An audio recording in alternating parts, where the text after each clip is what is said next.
안녕하세요. 심리치료사의 노트입니다. 오늘의 주제는 우리의 인생을 망치며 지금 당장이라도 없애야 할 3가지 생각과 믿음에 대해 알아보겠습니다. 만약 설명드린 3가지 생각들이 자주 드신다면 지금이라도 잘못된 생각이라고 아시고 바꾸셔야 합니다. 지금부터 인생을 망치는 3가지 생각들을 살펴보겠습니다. 1. 왜 나한테 이런 일이 생길까? 라는 주인공의식. 우리는 직장, 학교, 가정생활에서 크고 작은 일들이 항상 생깁니다. 직장에서는 후배가 먼저 승진하거나 무능력한 직장 상사로 인한 스트레스. 장사하는 사장님들은 갑작스러운 코로나, 물가 파동 때문에 힘들어합니다. 학교에서는 친구들과의 오해, 성적 하락, 입시 실패 등으로 힘들고요. 가정생활에서는 부모님과의 이별, 이혼, 불화 등 너무 다양한 일들이 많습니다. 이럴 때 가끔 우리는 왜 나한테 이런 일이 생기지? 라고 생각하곤 합니다. 그리고 이 세상에서 내가 가장 불행한 사람인 것처럼 느껴지곤 하지요. 이런 일들로 인하여 스트레스, 우울, 강박, 무기력 등 다양한 정신건강의 문제들이 나타나곤 합니다. 하지만 잘 생각해 본다면 지금까지 말한 승진, 코로나, 물가 파동, 대인관계, 오해, 이별 등 이런 모든 해프닝들은 주변 누구나 전부 겪고 있는 것 같지 않나요? 아마도 지금 듣고 있는 시청자분들께서도 한 번쯤 다 겪으셨을 겁니다. 하지만 그 순간에서는 이런 불행한 일들이 나한테만 일어나는 것처럼 생각됩니다. 그 이유는 심리학 용어 게슈탈트, 형태심리학으로 설명됩니다. 어떤 그림의 한 부분에 초점이 되어 집중하고 있다면 나머지 부분은 보이지 않는 현상이죠.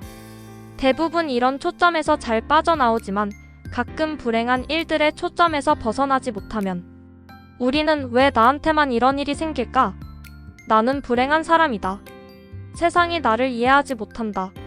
등 다양한 왜곡된 생각이 지속됩니다. 하지만 잠시 다시 한번 생각 보겠습니다. 지금 현재 혹은 과거에 왜 나한테 이런 일이 생길까? 라는 말을 해보신 적 있을까요? 아니면 지금도 이런 생각을 하고 계신가요? 이런 생각들은 잘못된 생각이며 우리는 이런 생각을 변화시켜야 합니다. 다시 한번 주위를 둘러보세요. 내가 겪었던 혹은 현재 갖고 있는 문제, 고통들을 누구나 다 갖고 있습니다. 오히려 완벽하게 똑같은 상황에 처해 있는 사람들이 더 많을 수도 있습니다. 기억하세요. 지금 현재의 문제는 나에게만 있는 일이 아닙니다. 누구나 한 번씩 겪는 일들이고 흔한 일입니다. 2. 내가 이 정도로 했는데 라는 잘못된 성취의식. 대인관계, 시험, 성공 등 다양한 인생의 과제를 우리는 풀어가고 있습니다. 이런 인생의 과제는 어린 시절부터 현재까지 살아온 나의 믿음, 가치관, 배움을 통하여 정하게 됩니다. 그리고 이런 과제는 사람마다 너무 다양하고 그 만족감도 너무 다릅니다. 예를 들어 서울대 출신의 부모님, 서울대 출신의 형제들이 있는 학생에게는 서울대 입학은 인생의 과제이며 목표일 수 있습니다. 하지만 손흥민 선수 같은 축구 선수가 되고 싶은 학생은 대학교 입시보다는 프로축구 입단이 목표일 수도 있는 거죠. 이렇듯 모든 목표 만족감은 스스로 정한 것이고 단지 우리는 목표를 이루기 위한 노력을 할 뿐입니다. 하지만 노력을 아무리 열심히 해도 모든 인생의 과제가 이루어지는 것이 아닙니다. 노력이란 우리가 이루려는 목표를 달성하기 위한 요소일 뿐 전부는 아닙니다. 우리가 서울대에 가기 위하여 할 수 있는 노력은 열심히, 성실히 공부를 하는 것입니다. 하지만 서울대에 입학하기 위해서는 입학금도 필요하며 공부할 수 있는 환경과 조건이 필요합니다. 또한 학업을 수행하기 위한 타고난 지능 수준, 꾸준함을 유지할 수 있는 타고난 인내력과 집중력도 필요합니다. 심지어 갑작스러운 질병 혹은 사고 등도 영향을 미칠 수 있죠. 서울대에 입학하는 것은 여러 가지 요인과 조건들이 조합되어야 가능한 일입니다. 그렇다고 노력의 크기를 과소평가하는 것은 아닙니다. 모든 요소 중에 노력이란 것은 가장 큰 요인이긴 합니다. 하지만 오늘 전해드릴 말은 노력의 크기보다는 내가 이 정도로 했는데 라고 생각하며 결과에 만족하지 못하여 슬픔에 잠긴 분들께 드리고 싶은 이야기입니다. 정말 충분히 내가 노력을 하였지만 원하는 결과를 얻지 못했다면 어쩔 수 없이 다른 이유로 안 되는 일이었던 것입니다. 우리가 신이 아닌 이상 이런 모든 상황과 요인들을 통제할 수 없습니다. 3. 나한테 이러면 안 되지 라는 지나친 기대감.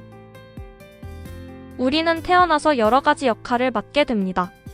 가족 구성원들 사이에서는 부모 혹은 자식 역할을 하며 직장 학교에서는 동료 혹은 친구의 역할을 하고 살고 있습니다.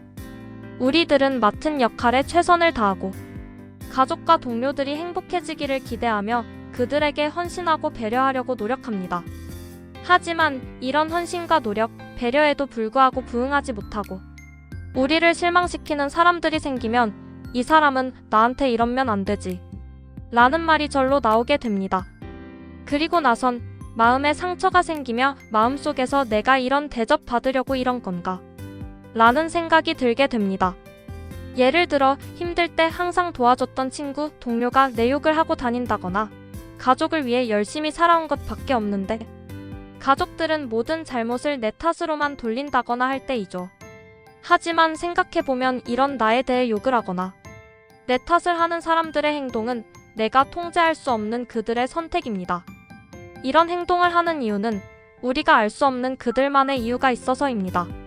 이런 행동에 우리가 화가 나는 이유는 단지 내가 선택하여 그들을 믿고 잘해준 내 선택에 대해서 내가 원하는 보상을 받지 못했기 때문입니다. 결국 누군가에게 생기는 실망감은 내가 누군가에 대한 기대감이 컸기 때문입니다. 타인에 대한 적당한 기대감은 우리를 행복하게 만들 수 있고 노력하게 만드는 긍정적 효과입니다. 하지만 너무 지나친 기대감은 우리에게 더 큰 실망감을 줄 뿐입니다. 더욱 쉽게 말하자면 내가 누군가에게 진심으로 잘해준 행동에 대하여 지나친 기대감이란 이 사람은 나를 욕하지 않고 내가 진심을 다했던 것처럼 이 사람도 나에게 진심을 다해야 하며 내가 배려해준 만큼 이 사람도 나에게 배려를 해줘야 된다는 잘못된 생각입니다. 혹시 지금 섭섭하고 실망스럽다는 생각이 드는 사람이 있다면 어쩌면 내가 너무 지나친 기대감을 가져서 생기는 섭섭함, 실망감인지 다시 한번 생각해보는 것이 좋습니다. 그리고 이런 지나친 기대감과 기대치를 낮추어 보세요. 섭섭함, 실망감이 어쩌면 대수롭지 않은 일들이 될 수 있습니다. 지금까지 우리 인생에 도움이 되지 않으며 심각하면 우리를 스스로를 망치는 3가지 생각들에 대해 알아보았습니다. 이 영상을 보시고 지금 하고 계신 걱정이나 불편함 감정들이 좋아지는데 도움이 되셨길 바랍니다. 영상이 도움이 되셨다면 구독과 좋아요 부탁드립니다. 시청해주셔서 감사합니다.